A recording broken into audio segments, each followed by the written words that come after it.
ভারত সবসময় নিজের স্বার্থে আমাদের সাথে বন্ধুত্বের কথা বলেছে। তারা যত ষড়যন্ত্র করবে আমরা তত ঐক্যবদ্ধ বেশি হব। তারা যদি আমাদের দেশ নিয়ে কথা বলে বা আমাদের মানচিত্র নিয়ে কথা বলে, আমাদের মানচিত্র নিয়ে টান দিতে চায়, তাহলে তাদের জিভ টেনে ছিঁড়ে ফেলবো। মানুষের মন হচ্ছে খুব সহজেই সুরসুরি দিয়ে আমার হচ্ছে যে আদায় করা যাবে, সেইটার অন্যতম একটা মাধ্যম হিসেবে ভারত কিংবা বাংলাদেশ দুই দেশই হচ্ছে ধর্মকে ব্যবহার করছে।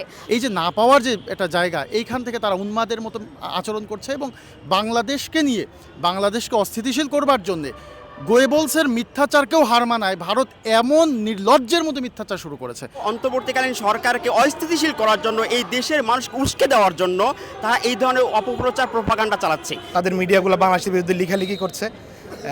আমরা মনে করি যে তারা লেখালেখি করে বাংলাদেশের বিরুদ্ধে অবস্থান নিয়ে তারা সামনে কোনো ফায়দা হাসিল করতে পারবে না। বাংলাদেশের জনগণ এখন আগের চেয়ে অনেক বেশি ঐক্যবদ্ধ।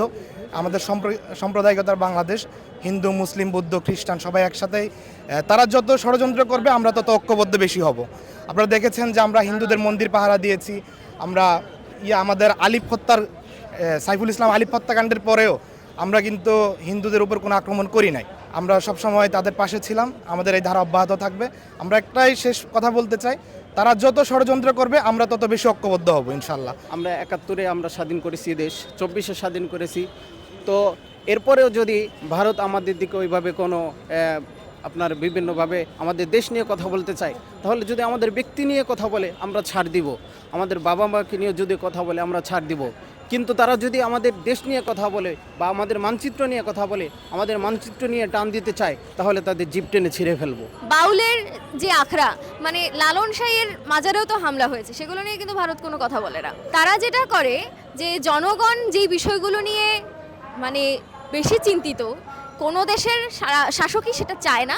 এবং ভারত এই সব কিছুর মধ্য দিয়ে যেই বিষয়টা আনলে মানুষের সামনে একটা সিম্প্যাথি ক্রিয়েট করা যাবে, মানুষের মন হচ্ছে খুব সহজেই সুরসুরি দিয়ে আমার হচ্ছে যে আদায় করা যাবে, সেইটার অন্যতম একটা মাধ্যম হিসেবে ভারত কিংবা বাংলাদেশ দুই দেশই হচ্ছে ধর্মকে ব্যবহার করছে। ফলে যেটা হচ্ছে যে এখানে বাংলাদেশি হিন্দুদেরকে নির্যাতন করা হচ্ছে এই দোহাই দিয়ে ভারতে যে মুসলমানরা যারা আছেন তাদের ওপরে অ্যাটাক করার একটা বড় রকম মানে প্রিপারেশন তারা নিচ্ছে, বা এরকম করে হুমকি ধামকি দেওয়ার তারা চেষ্টা করছেন। প্রথম কথা হচ্ছে ভারতীয় যেই মিথ্যাচারের মূল কারণটা কি? মূল কারণটা হচ্ছে যখনই দেখলো যে বাংলাদেশকে ভারত যেভাবে শোষণ নিপীড়ন করত, ভোগ দখল করতো এবং বাংলাদেশকে তাদের নিজেদের অঙ্গরাজ্য মনে করতো, এবং সেইভাবেই তাদেরকে যে বাণিজ্য, তাদের যে হচ্ছে চাওয়া পাওয়ার যে বিষয়গুলো, সেগুলো তারা শেখ হাসিনা সরকারের কাছ থেকে পূরণ করে দিত। সো এই কারণে তারা এতদিন চুপ ছিল এবং বাংলাদেশ নিয়ে তাদের দুশ্চিন্তার কিছু ছিল না, কারণ তারা জানতো যে এটাকে আমরা ইচ্ছামতো ভোগ করতে পারছি। বাট যখনই আমরা বিপ্লবের মাধ্যমে ৫ই আগস্টে শেখ হাসিনাকে বাংলাদেশ থেকে বিতাড়িত করে দিলাম, তখন ভারত তাদের ভাগ বাটোয়ারায় দেখলো একটা টান পড়ে গেছে, এবং তারা যে বাংলাদেশকে নিজেদের মনে করে ভোগ দখল করতো সেটা তারা আর পাচ্ছে না। এই যে না পাওয়ার যে একটা জায়গা, এইখান থেকে তারা উন্মাদের মতো আচরণ করছে এবং বাংলাদেশকে নিয়ে, বাংলাদেশকে অস্থিতিশীল করবার জন্যে গোয়েবলসের মিথ্যাচারকেও হার মানায় ভারত এমন নির্লজ্জের মতো মিথ্যাচার শুরু করেছে।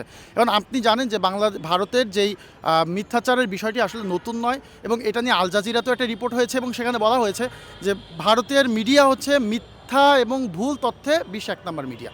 হ্যাঁ, দেখুন আসলে এদের হচ্ছে একটা স্বার্থের জন্যই হচ্ছে এরা আমাদেরকে দেশকে অস্থিতিশীল করার জন্য বিগত ফ্যাসিস্ট হাসিনা সরকার যে ভারতীয় ম্যান্ডেট নিয়ে যে সরকার গঠন করেছিল, অবৈধ সরকার, সেই অবৈধ সরকার চলে যাওয়ার যে ফলে তাদের যে ক্ষতিগ্রস্ত হয়েছে তার ফলে আমাদের যে নতুন বাংলাদেশ গড়ার লক্ষ্যে যে নতুন হচ্ছে অন্তর্বর্তীকালীন সরকার আছে, সেই অন্তর্বর্তী সরকারকে প্রশ্নবিদ্ধ করার জন্য, অন্তর্বর্তীকালীন সরকারকে অস্থিতিশীল করার জন্য, এই দেশের মানুষকে উস্কে দেওয়ার জন্য তারা এই ধরনের অপপ্রচার প্রোপাগান্ডা চালাচ্ছে।